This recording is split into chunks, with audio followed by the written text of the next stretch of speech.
Ladies and gentlemen, girls and boys, may I have your attention, please? Are you ready to engage in a mind-blowing experience and hear talks about life, technology, entertainment, and business? The next episode of HIPTHER Talks starts in 10, 9, 8, 7, 6, 5, 4, 3, 2, 1, go. Welcome, everybody. Hello, good morning, good evening, good afternoon, wherever you're tuning in from. Welcome to a new episode of HIPTHER Talks. Today we're having with us Pontus Mahler. I hope I'm pronouncing it right. He's the Vice President of Global Business Development at Global Top Round. Hi, Pontus. Thank you for taking up our invitation. Let's just dive in and let the audience know a little bit more about you, your background, who you are, what you're doing, and any kind of spicy details.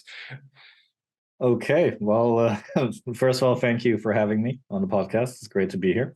So it's a very long story. I'll try to keep it short, but my actual background actually started off in esports and as a pro gamer. So I did professional gaming for a living for 8 years in a game called Heroes of Newerth. So it was a game made by a company called S2 Games in the US, and then it was published by Garena in Asia. And it was quite popular for a while. Most people probably have heard about Dota 2 and League of Legends. And Heroes of Newerth came out the same time as League of Legends. Heroes of Newerth was a pay-to-play game. League of Legends was free to play. And obviously League of Legends did a lot better than Heroes of Newerth. But regardless, it became my career. So I ran a YouTube channel, I ran a Twitch channel. I had about 500,000 followers at my peak across all my social medias and stuff. And that's mostly what I did. On the side of that, I also did some consulting for game design. I also ran my own esport organization that I then eventually, kind of did together with Heroes of Newerth. And ultimately, I guess it's a couple of years back now, I moved to Thailand, where I'm situated today, here in Asia, and to basically continue my esports career. So I was the CEO of a company called Neolution Esport, where we did, a lot of merchandise and products, but also, of course, a lot of esport teams. I think we, at the peak, had 14 teams in many different games. And I was playing professionally at the same time. So again, on the side of this, consulting deals, blah, blah, blah. I won't bore you with all the details. But at some point in time, I decided to lay down my professional career. To be very honest with you, I wasn't a huge fan of this whole... Well, to explain to you how my day looked like, I wake up at 7 a.m. to research stocks, and then I would trade in the opening hour, because that's usually the most, active hour, especially, and in Sweden especially as well, but in every country really. And I would trade until 10 a.m., so 9 to 10 a.m. Then I would start streaming. I would stream the whole day. And for those of you who watch streamers or are a streamer yourself, you would know that we can't really take breaks because we lose viewership. So then I would do that until 6, 7, 8. Then we would do tournament practice games, and then we would do the actual tournament games. And let's say that the time is now 10 p.m. And then, I would edit my own videos after that. So basically I had no life. And ultimately I did hire some people to help me. I had a YouTube manager who still works with me today, not on YouTube, in my actual company I'm with now. But yeah, I wasn't really a fan of it. So I think I laid down the torch maybe 5 years ago now. And I was consulting multiple companies. And one of them was this company right here, Global Top Round. So I met these guys completely randomly in Japan, in Tokyo, in a party, actually, at a friend of mine's party called AppsFlyer, and completely fell in love with what we were doing. I just heard the idea and I was like, this is amazing. I need to know more. And I flew out to Malaysia a couple of months later to attend the GTR Annual Investment Conference, which is our main event of the year, and kind of saw it, myself, like looking at everything they did, looking at the companies they were looking at, getting kind of involved in the indies there. And I was just like, I told them after that event, I'm like, get me on board. I don't care how, I want to work with you guys. This is awesome. Please get me involved some way. After a little back and forth, I ended up joining them as part-time. And I believe almost 4 years ago now, or even it might have passed 4 years ago. I don't remember, to be honest. In April anyway, I joined them as a business development person. So Background esports. I said not a long story and I talk too much anyway, but background esports and consulting, and then all the way over here now to Global Top Round, where we basically invest in indie game development companies. So we don't do Web3, we don't do VR and stuff like that, but we generally do all types of genres, all types of games all over the world, with the exception of China. And that's not because we don't want to, because it's hard to get money into China. And yeah, we've done 56 investments to date, and we do 10 per year. So what I do is I basically mostly lead that company, of course, with the help of the founders that originally founded this, Danny Wu and Rick Num, and help doing 10 investments per year. I mean, there's a lot more to it, but I'm sure you're going to ask me questions about that. So that's where I am right now. My title is vice president, and now I'll stop. Okay. Well, that's like the book love story you just told me. And it's really nice to find people like you who work on their own and try it on their own skin before joining a company that's actually helping others to grow. Just before we move on to the next topic, could you shed some light on the term of indie games? Because I know that viewers generally are divided into two: the ones that want to hear this podcast or to watch this podcast because they actually know what's going on, and the others that are just curious about what's going on and we want to make everyone happy. So, what are indie games?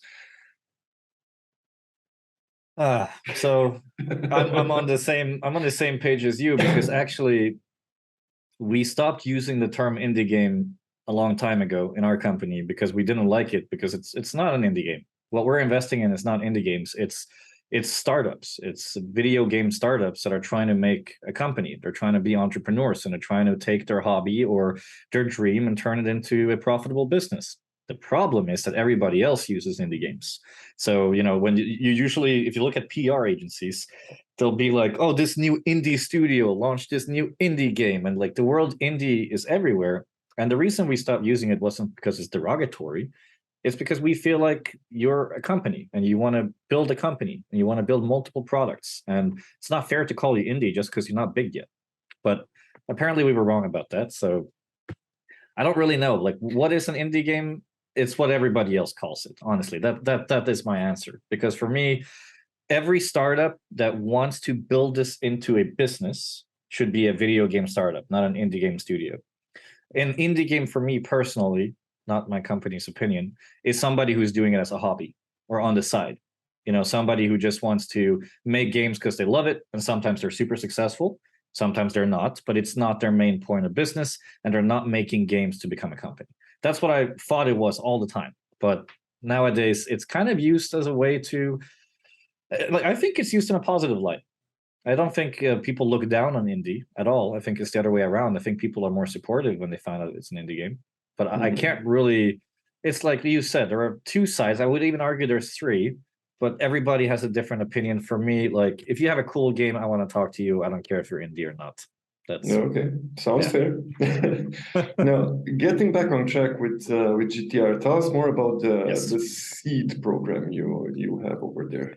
Oh, the seed program. Yes. Yeah. So for those of you who are unfamiliar with GTR, again, 56 investments, as I mentioned.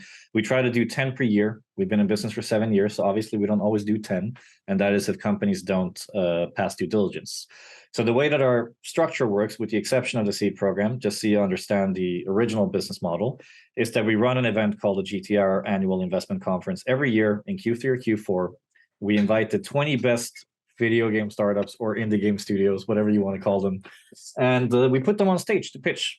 And out of these 20, we then try to invest, as I said, in 10 of them. Now, this is consistent. It's been the same thing for 7 years. We don't change it. We love the format. It's amazing. It's ongoing right now, the applications, and we'll be doing the event this year in Sweden in November. Now, the seed program is something that started this year. So the one, and I wouldn't call it issue, but I'll use that word because I don't have a better one. So the issue with our company was that we would have studios that have heard a lot of good things about us.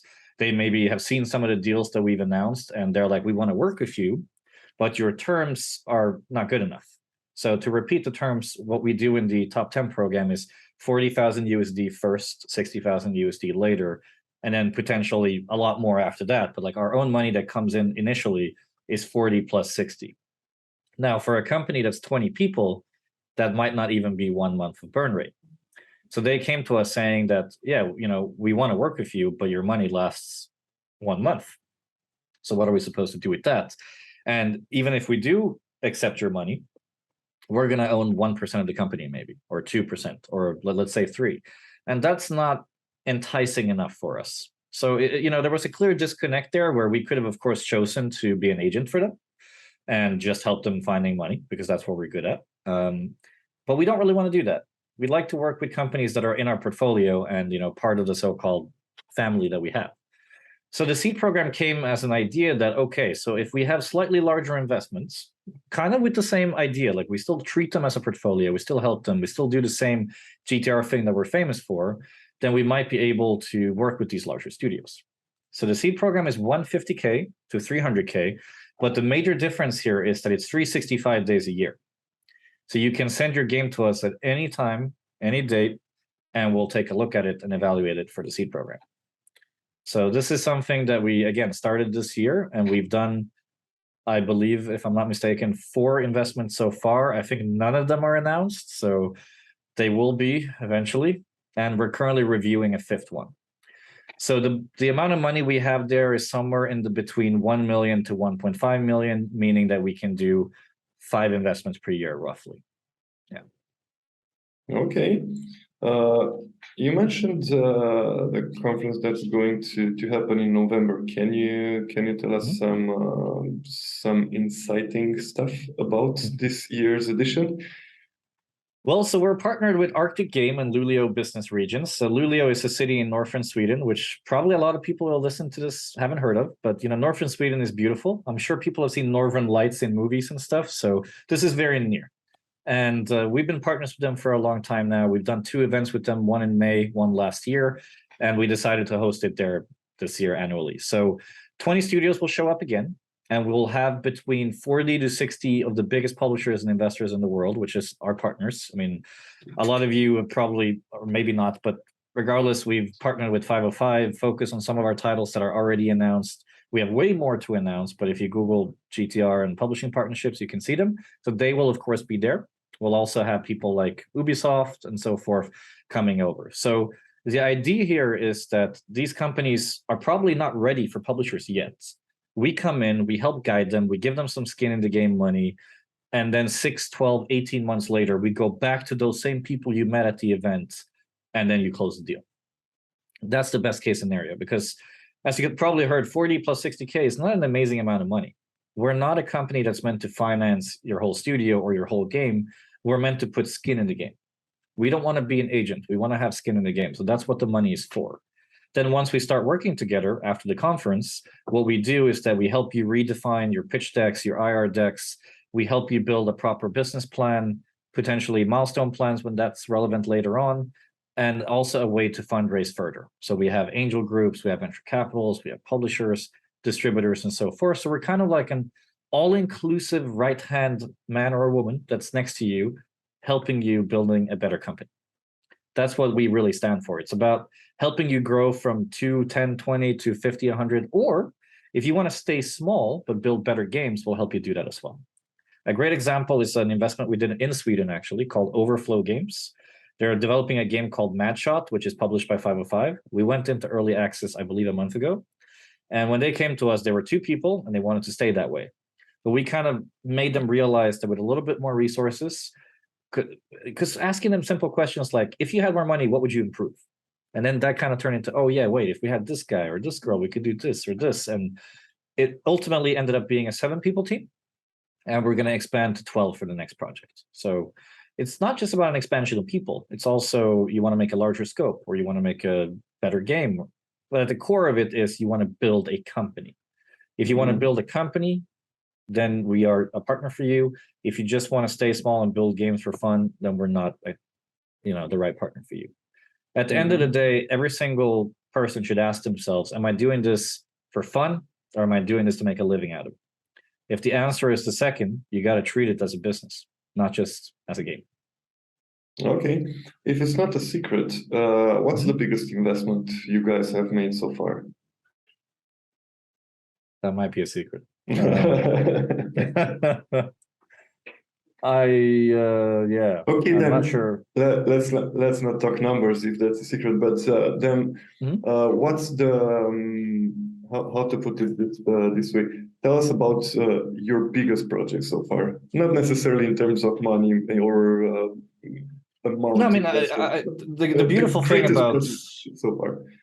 yeah, the beautiful thing about NDAs and stuff like that is you can always kind of go around them, because you're not telling the terms of the contract. So what I'm saying is that, I can't say ever how much a certain publisher have invested in one of our games, but I can tell you the total production value of a game, because that's what we actually made the game for. Now, how much the publisher put in and how much we put in, can never talk about that, of course. So we have projects of all sizes. Now, maybe I should backtrack just very quickly, speaking of investments. So we work differently from other accelerators where we are always minority. So we take 5% with our first investment and 6% with the second one. So a maximum of below 11%. So that's where we stay. So even though we do all of these things by being your partner, we're not going to take more equity for you. And when we raise more money in the future or we find publishing deals, we're not taking more equity from you. So that's a very important difference from other incubators and other accelerators. We have set terms, we work around this. We don't want to tell you what to do. But back to investments generally. So in regards to size, we don't buy more than 11%, number one. In terms of money, again, I'm not sure if I'm allowed to say, but I can say the biggest one that we're evaluating right now for the seed program currently is a 300K investment USD. And that's, again, this is with our own money. Now, in terms of, the biggest investment we're working on, like let's say in terms of fundraising or helping a studio, in terms of equity, it's $4 million right now that I'm currently raising for one of our studios. And we already have two. So this is an example of something we're helping them with. And we have no finder's fee on that because we're already shareholders, right? So this is something we're currently doing. And when it's closed, it will be announced. So 4 million for them in straight up equity. In terms of the biggest production we have, I would say it's somewhere between 5 and 6 million euros right now. We, of course, have bigger projects, but they're not signed yet. So the biggest signed one we have is a 5 to 6 million euro production. The second biggest, which is going to be somewhere between 3 or 4 million, maybe slightly higher, is Strayblade. That is by 505. It's been announced. Again, can't go into any contractual terms, but when we built the game, the production ended around 4 million or so. The 5 to 6 million one, I'm not sure I can talk about right now, but the third biggest one is Studio Black Flag. So it's a company in France, which is building a beautiful game, which I'm not sure if they're going to rebrand it. So saying the name of the game now makes no sense, but you can Google it. So it's called Studio Black Flag. We ended up growing from 2 people to 17 in basically less than a year's time. And we're working with an amazing AAA publisher that we're very happy to work with. And the production will also be in the multi-million euros. So now I've talked about big deals, but we don't just partner with you if you have a big game. So we've also done some smaller games around. The smallest one we've signed to a publisher is probably at a production value of about 300K. Somewhere around there, I think. And we also have somewhere around 500-600. So it really goes all over the place. The way that we think about these kind of cases is, okay, so we're going to make our first game together, and hopefully it's successful. Hopefully we all make money, but we might not. So the second game will be better because you just learned a lot from working on the first one. And the third game, that's where we kind of feel like, okay, you've maybe failed or succeeded in the first one. You've gotten a lot better in the second one. By the third one, you should be, doing really, really, really well. That's what we're hoping. So we don't expect that you do like a blockbuster with your first game. It's kind of impossible. Yeah. So, we're hoping we can work with you on 1, 2, 3 titles, maybe even more. It purely, depends. Okay, so what's the best advice that you could give to indie video game creators? And more than that, what are usually the studios looking for when they're choosing to work with you? So on the first part, if you didn't work for a AAA or a AA company or have some successful titles, please don't do paper pitches. And it's just because it's not because it's not possible. It's because you're going to waste an enormous amount of time convincing people. And if you are successful, it doesn't mean you'll be financed with the whole game. You still have to complete all your milestones. You still have to get somewhere to actually do this. And because you came with a paper pitch and no money, your terms will be horrible. We always recommend building a demo or a prototype, or if possible, a vertical slice first. So I did a speaker session about this the other week in Germany during Gamescom. And I always think it's better to ask friends and family first, or take your savings, or, you know, save up money from your main job, or do it part-time. Like, figure out a way to bootstrap into that first build. Find a co-founder if you do not already have one. I think this is the most crucial one, because even if you spend 2 years on the project, having somebody that you can use as a ball plank for ideas, like, you know, he or she can tell you that they don't, you know, this is stupid or this is great. Like, having somebody else is crucial for your mental sake, but also for your company and your game. When we see individual founders, it's a lot harder. Sometimes it works out, don't get me wrong here, but having a co-founder helps you tremendously. It ups the value of the company and the game. It gives you somebody to kind of juggle ideas with. And of course, find a co-founder that's better than you at something that you don't know how to do or that you're not great at. So, you know, if you're an artist and your most crucial thing about your game is a programmer, then find a programming co-founder, for example. It's just an example. But I think this is our biggest advices in general, that we always say a co-founder is always great to have. And if you worked on it for super long, you don't have to give them half the company. Give them 10%. Be fair about it. Or you can build a model based on the amount of hours and the amount of cash that you guys are putting in. There is a guy called Joachim Akron, elitegamedevelopers.com. He has some template for this if you want to use his. I don't fully agree with everything that he has in his templates, but it's a great way to get started. So he has this great like breakdown of, okay, this founder A knows this, founder B knows that, founder C knows that. And he tries to kind of help you understand how you can structure your cap table when you're building your company. And it's an amazing start. I think he's done a great job with that spreadsheet. And then again, bootstrap, get a demo and a prototype, then pitch. It will save you so much time. Because a lot of developers are very overconfident. And one of my favorite things, when I say favorite, I mean I hate it, is when I have a really good negotiation with a studio, and then they go to Gamescom and they have 25 amazing meetings where everybody smiled at them and they're going to get signed. And then 2 months later, nobody signed them. I actually had this exact conversation with somebody the other week where I said that, you know, business development people have to be nice. It's part of their job, you know, because they need to work with developers. They need to be friendly. If they're not friendly, nobody wants to work with them. Just because they say they like your pitch or that, you know, they're excited and, you know, send it to them on email, it does not mean they're going to sign your game. You still have to pass through the entire due diligence, everything they want to ask you and see, and then you'll get signed. Until you have a paper saying you're going to get something, you don't have anything. And the point of what I'm trying to say here is that if you go with a paper pitch to one of these events and you get a bunch of interest, and then 6 months later you're still not signed, you just wasted 6 months.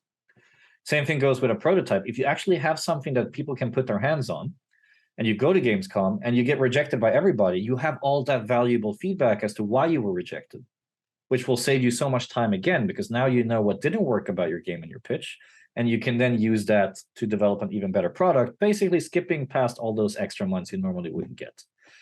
So co-founder, initial money, prototype, demo, please do all of these things. It really will help you specifically on the timeline. It will save you a lot of time. Sorry, what's your second question? Yeah, the second one was what are game investors looking for when choosing the investments? Oh, okay. Well, so we are, again, a little bit different than everybody else in what we're looking for. So what we look for is we look for a good team, and obviously everybody looks for a good team. But the difference is that we work with founders that don't have any other offers most of the time, or they might have it already. But we'd look for teams that we can grow as people, not just in terms of game and in terms of revenue, where we see some sort of creative talent or programming talent or, you know, design talent, and we can tell that you'll be able to build it into something different. A great example is a studio called Rogue Snail from Brazil that we've invested in.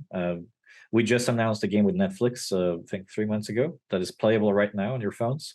But the cool thing there was when they launched their first game, they actually got 1 million downloads, but they ended up getting no revenue because they weren't sure how to design the game back then.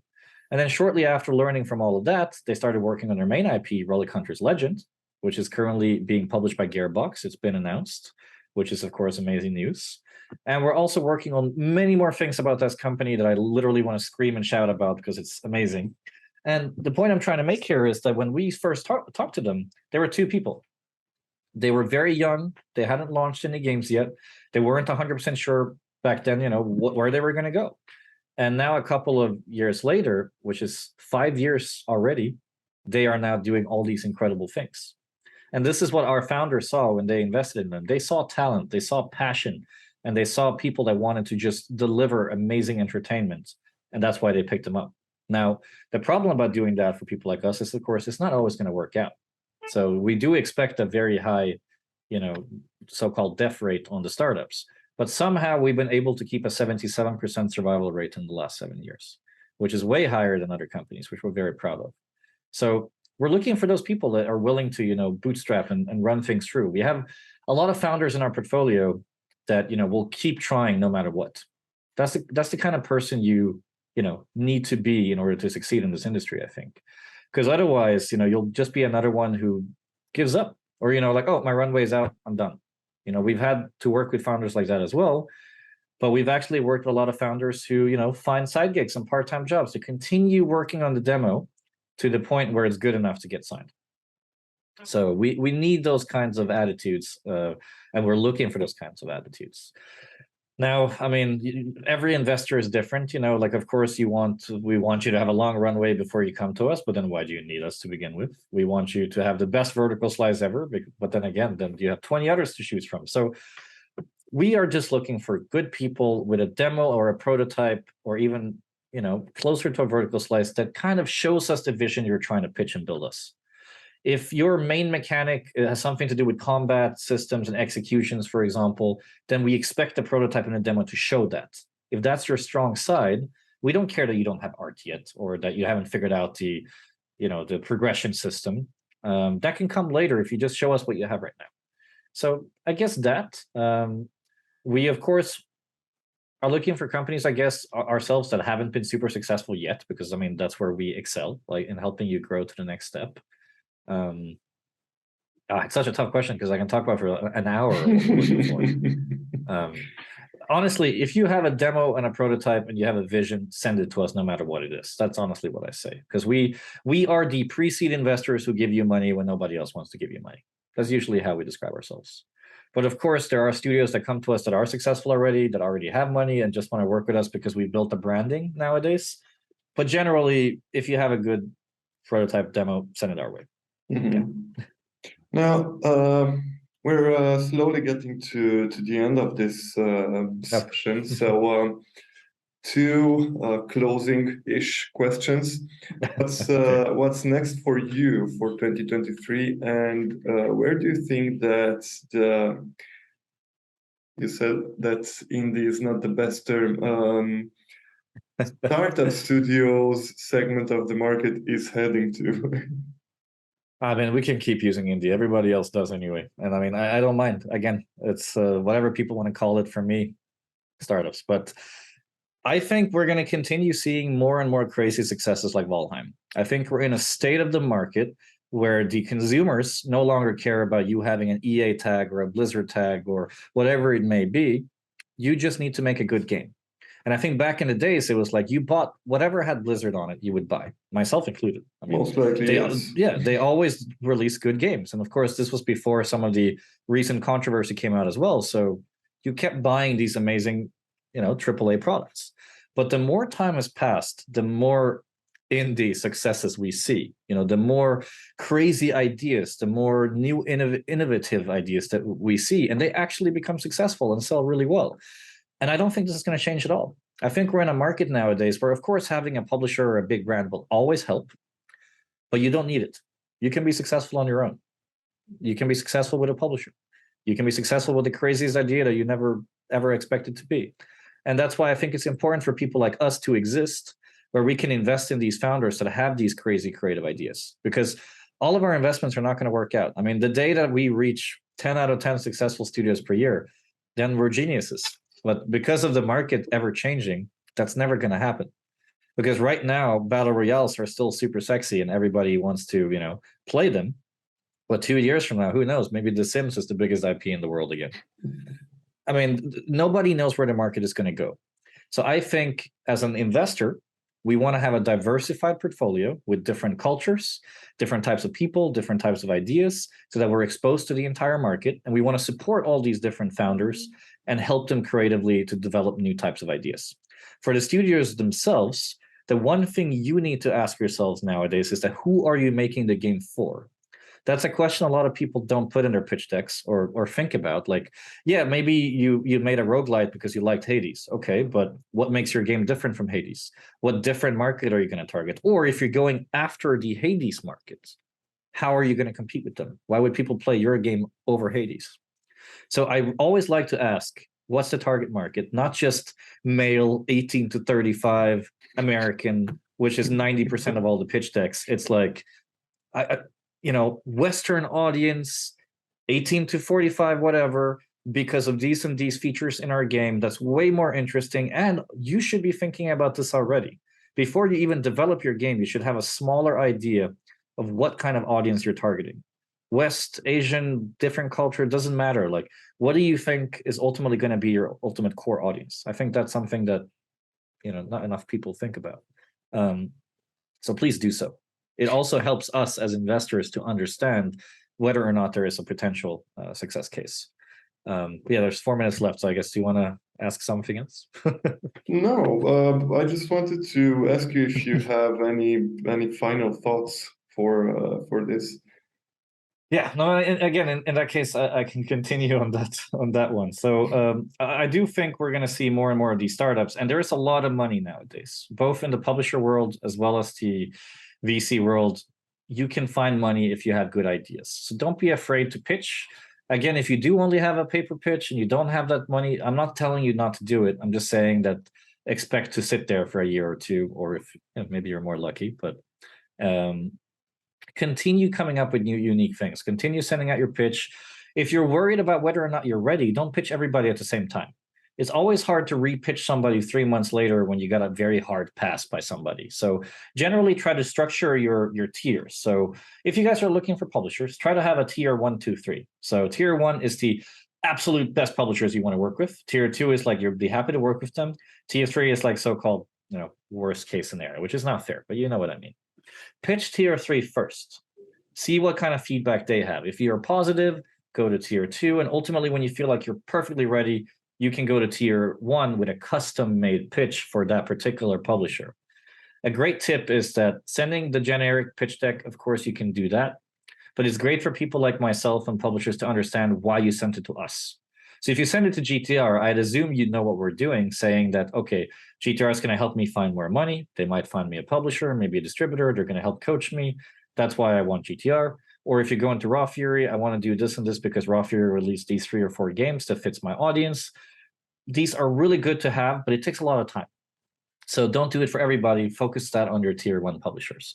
That's what we kind of do with our own studios as well when we're not perfectly sure.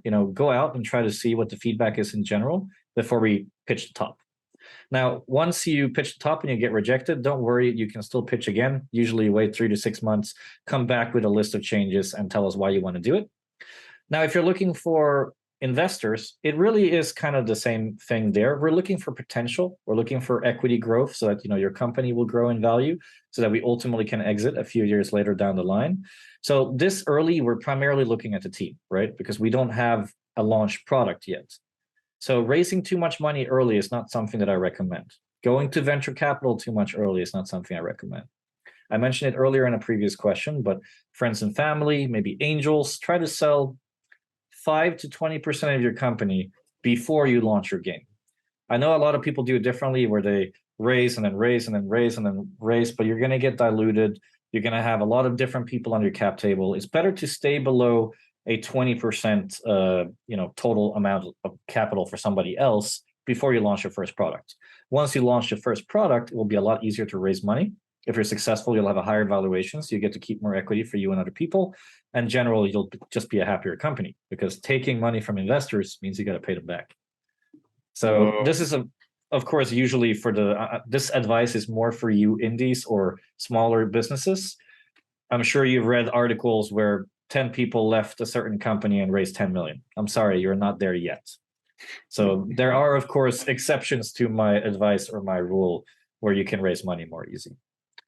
Yeah, But, really hope some small studios are going to watch or listen to this podcast, because in my opinion there were some really valuable advices here. So thank you very, very much, Pontus, for taking the time to have this chat with us. Thank you to whoever's tuning in and listening or watching us. And if you didn't already, you can always subscribe to all our platforms, channels, YouTube, Spotify, whatever is the platform of your choice. You can find it more on hipther.com/podcast. Thank you once again, Pontus, and see you next week, guys. Thank you. Thank you for joining. Be sure to check back next week for the next HIPTHER Talks and subscribe on Amazon Music, Overcast, Spotify, Google Podcast, Apple Podcast, iHeartRadio, SoundCloud, Mixcloud, and Pandora.